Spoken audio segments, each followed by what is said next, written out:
Assalamualaikum warahmatullahi wabarakatuh. Di sini kami akan membahas tentang sarf dan kafalah yang beranggota kelompok yaitu Alifana Fahatudina, Jelita Oktariski, Manjala Rasati, dan Nova Yuniza. Akad sarf merupakan jual beli satuan mata uang terhadap mata uang lainnya. Pertukaran tersebut melibatkan dua valuta, baik yang sejenis maupun dengan mata uang negara lain, dan dapat dilakukan baik dengan negara lain ataupun masih satu negara.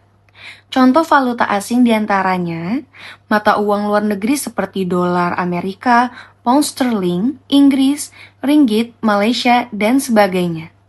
Hal ini tercantum di dalam PBI nomor 9/19/PBI/2007 mengenai penerapan asas syariah yang termasuk dalam aktivitas menghimpun dana, mendistribusikan dana, serta melakukan pelayanan dalam bidang jasa bank syariah, yang saat ini sudah dilakukan perubahan dengan PBI nomor 10/16/PBI/2008.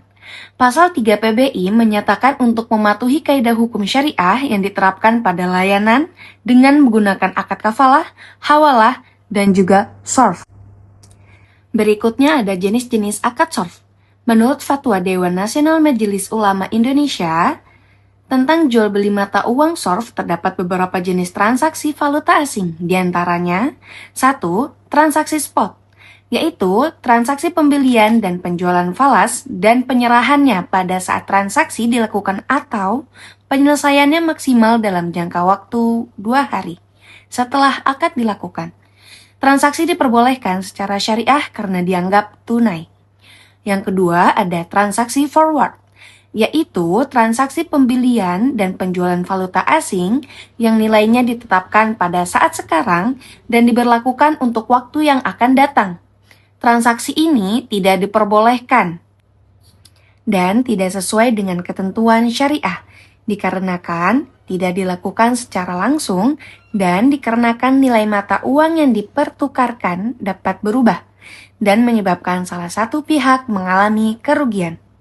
Yang ketiga, transaksi swap, yaitu suatu kontrak perpaduan dari transaksi spot dan transaksi forward, yang berarti bahwa jual beli tidak dilakukan secara kontan, tetapi dalam waktu yang lama. Hal ini tidak diperbolehkan di dalam syariah karena dianggap bertujuan untuk spekulasi. Yang keempat ada transaksi option, yaitu kontrak perjanjian jual beli yang bertujuan untuk mendapatkan hak atas pembelian atau penjualan dengan tidak mewajibkan untuk sebanyak mata uang dinilai dan saat serta akhir waktu tertentu. Jenis transaksi option tidak diperbolehkan karena diduga untuk spekulasi. Selanjutnya ada rukun sarf. Rukun sarf diantaranya, yang pertama, pelaku akad yang terdiri dari penjual dan pembeli. Penjual adalah pihak yang mempunyai valuta untuk diperjualbelikan, sedangkan pembeli adalah pihak yang melakukan pembelian valuta. Yang kedua ada objek akad yang terdiri dari uang sarf dan nilai tukar atau kurs. Yang ketiga ada ijab qabul atau serah terima, adalah pernyataan penyerahan dan penerimaan suatu barang dalam jual beli atas kerelaan dalam bertransaksi.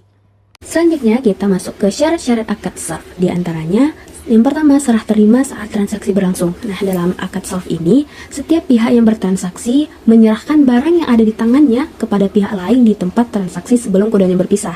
Yang kedua, transaksi dilakukan tanpa khiyar. Nah, di dalam sarf tidak diperbolehkan nih adanya khiyar syarat bagi si pembeli. Yang artinya si pembeli ini bisa memilih meneruskan transaksi tersebut meskipun dia telah usai transaksi yang terdahulu ataupun memilih untuk tak meneruskan transaksinya. Nah, syarat tersebut diperjanjikan dalam jual beli terdahulunya. Nah, kenapa larangan ini ditujukan? Karena untuk menghindari adanya riba. Yang ketiga, transaksi dilakukan tunai dan tidak ada penundaan. Nah, dalam sarf ini tidak dibenarkan adanya penundaan pembayaran di antara keduanya. Nah, ketika terdapat rentan waktu antara penyerahan dan penerimaan valuta dengan tujuan tukar-menukar, maka membuat transaksi ini tidak akan sah.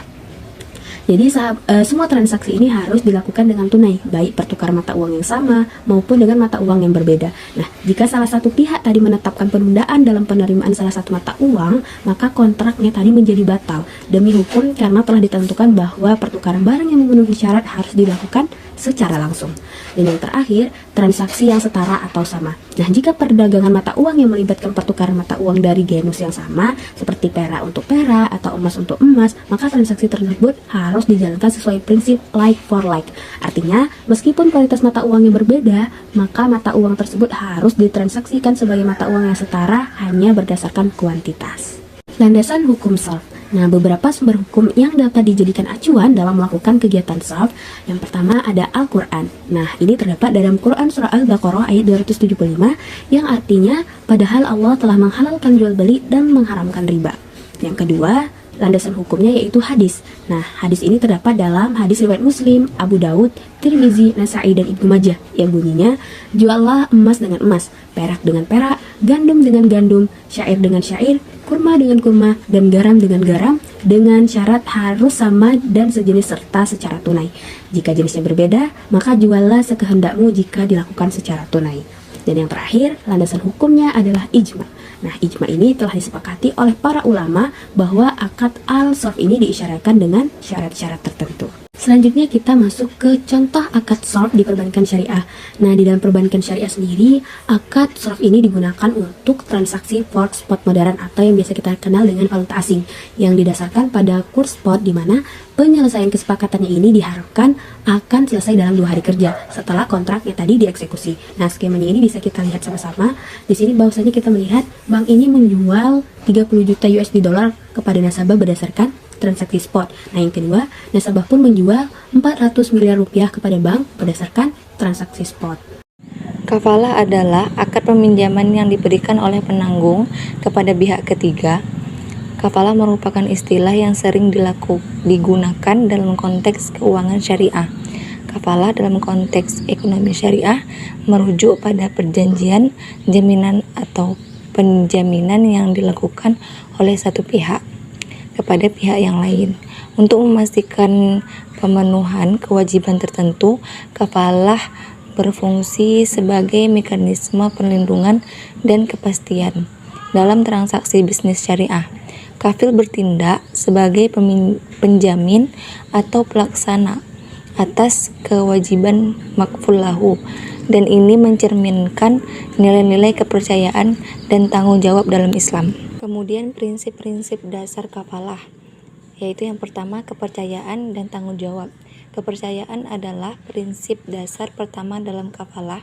Ini mengacu pada kepercayaan penuh yang harus dimiliki oleh pihak yang memberikan kafalah, yang disebut kafil atau penjamin, terhadap kemampuan dan niat pihak yang menerima kafalah, yang disebut makful lahu atau penerima kafalah.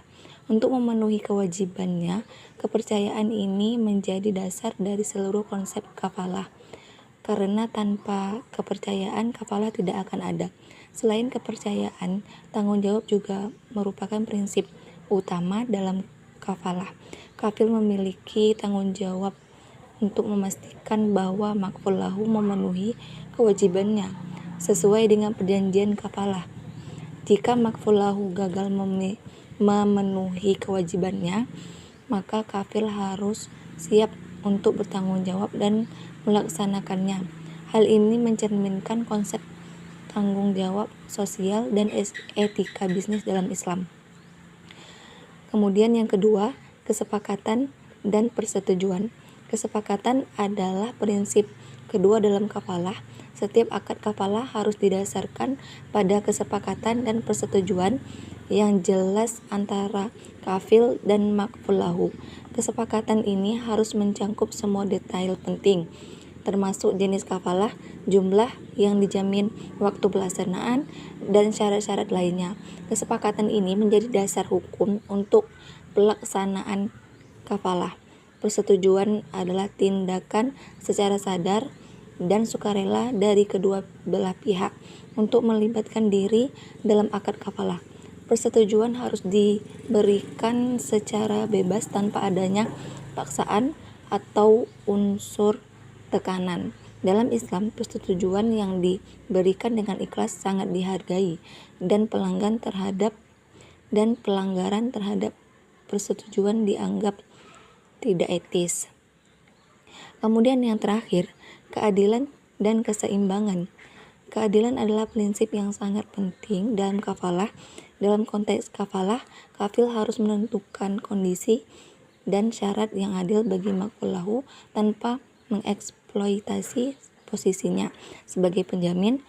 Keadilan mencakup memberikan kesempatan yang sama dan perlakuan yang adil kepada semua pihak yang terlibat dalam akad kafalah.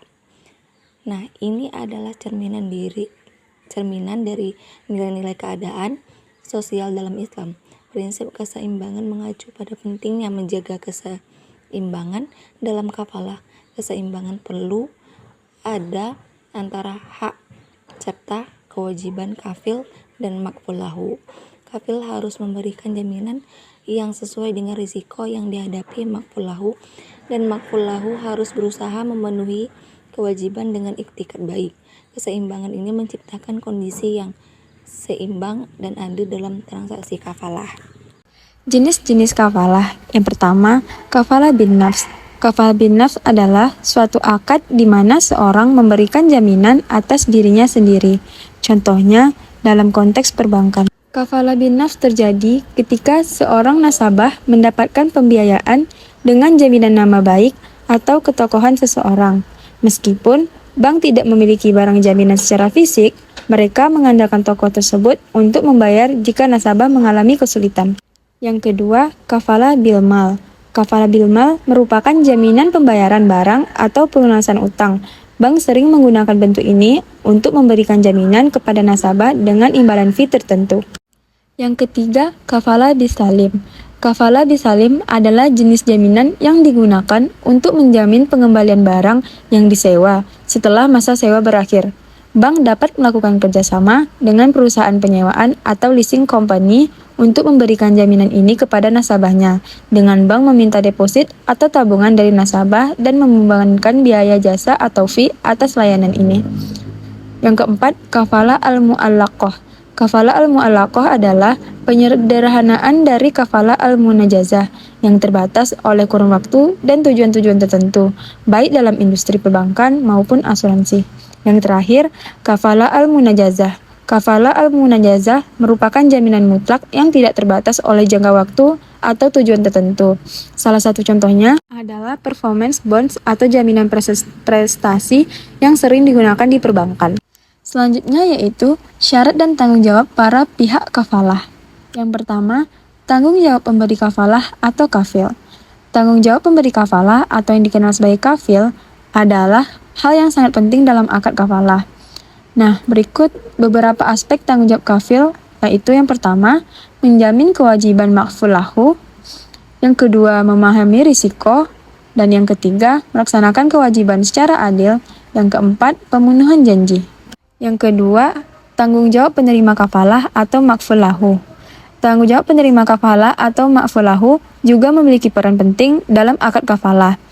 Berikut adalah beberapa aspek tanggung jawab makful lahu. Yang pertama, memenuhi kewajiban. Yang kedua, melakukan tindakan terbaik. Dan yang ketiga, pemberitahuan kafil. Selanjutnya, syarat-syarat sah dalam akad kafalah. Setiap akad kafalah harus memenuhi syarat-syarat sah dalam hukum syariah. Nah, berikut beberapa syarat-syaratnya. Yang pertama, kesepakatan yang jelas. Terdapat kesepakatan yang jelas dan tegas antara kafil dan makful lahu mengenai akad kafalah. Semua perincian penting termasuk jenis kafalah, jumlah yang dijamin, waktu pelaksanaan, dan syarat-syarat lainnya harus dijelaskan dengan baik dan perjanjian. Yang kedua, ketentuan penggantian. Akad kafalah juga harus mencakup ketentuan mengenai penggantian jika makful lahu gagal memenuhi kewajibannya. Ini mencakup jumlah yang harus dibayar oleh kafil jika terjadi kegagalan. Selanjutnya, keadilan dalam syarat. Syarat-syarat yang diajukan dalam akad kafalah harus adil dan tidak merugikan salah satu pihak.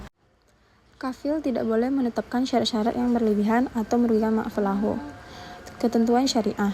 Seluruh akad kafalah harus mematuhi prinsip-prinsip syariah. Ini termasuk larangan riba, unsur-unsur spekulatif, dan syarat-syarat yang bertentangan dengan prinsip-prinsip syariah. Contoh penerapan kafalah. Bank sebagai lembaga keuangan menjamin pihak yang ditanggung nasabah dengan menyerahkan jaminan atau garansi bank kepada yang tertanggung pihak atau pemilik proyek. Yang kedua, nasabah memiliki kewajiban kepada pemilik proyek untuk menyesuaikan pekerjaannya sesuai dengan kesepakatan atau perjanjian kerja yang telah disepakati sebelumnya. Nah, masuk ke dalam kesimpulan, kafalah adalah akad jaminan di mana seorang atau penjamin bertanggung jawab atas kewajiban orang lain jika gagal memenuhi kewajiban tersebut. Sarf adalah akad pertukaran mata uang atau valuta asing yang harus dilakukan secara tunai dan tanpa riba. Jadi, dapat disimpulkan bahwa kafalah berkaitan dengan jaminan utang, sedangkan sarf berkaitan dengan pertukaran mata uang. Nah, segitu dulu penjelasan dari kelompok kami. Kurang dan lebih mohon maaf. Assalamualaikum warahmatullahi wabarakatuh.